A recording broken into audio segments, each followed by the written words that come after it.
If a Roman were in Denver yesterday, he would be convinced the new century opens with a prediction of wars, pestilence, and calamities. For nearly an hour before the sun sank for the last time on the 19th century, it hung as a great ball of blood over the mountains. Such a sunset coming at that time is considered an omen. Rocky Mountain News, January 1st, 1901. The new century saw Father Dyer spending his last years at home in University Park. John reflected on the many marvels of the past 100 years.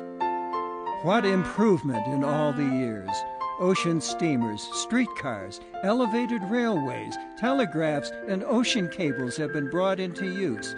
Our ancestors knew not the deadly dynamite, sewing machines, bicycles, stenography, or typewriters.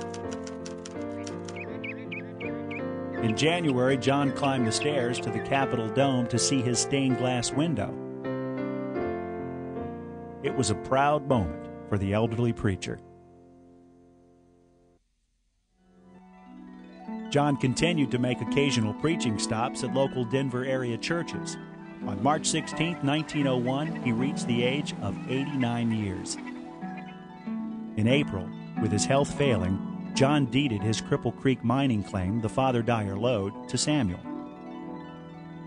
By the end of May, Father Dyer was on his deathbed.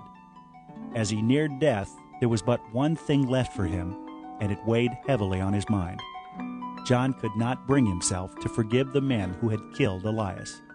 He had called a curse of God down on these men. He felt guilty that he had done this, and yet he just couldn't bring himself for days to forgive these men. And finally, he did whisper, "I forgive the men who killed my son." And he had made his peace with God. On May 29th, the Denver Times reported, "Son slayers forgiven.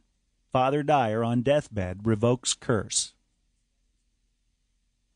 With this heavy burden now lifted, John was ready to meet the one that he had so faithfully served for most of his life. At 6:30 in the evening, on June 16, 1901, Father John Lewis Dyer passed away. The oldest and possibly last of the Methodist circuit riding ministers was gone. John Dyer had climbed the last mountain. He had hung up his battered carpet sack on the branch of a gnarled, storm-tossed tree. The inscription was deeply etched for the passer-by. "Look for me in heaven.